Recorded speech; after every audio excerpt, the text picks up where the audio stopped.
Yeah, I just bought this 2010 Honda Civic LX for $4,500 total, 128,000 miles on it. You get what you pay for, man.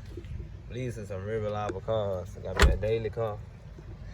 You know what I'm saying? But Honda cheap. I wish this interior was black, but hey, it's an 11-year-old car. You ain't getting a 2020 Honda.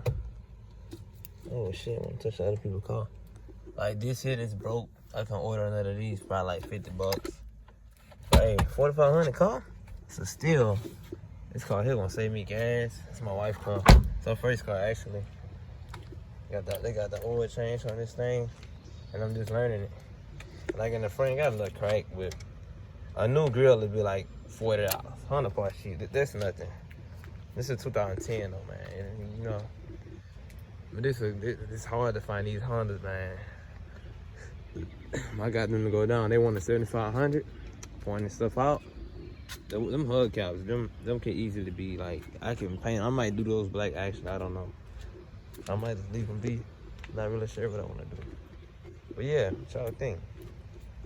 Still got a scat pack, you know what I'm saying? But my wife car paid off, unlike mine. So, yeah. Catch y'all later.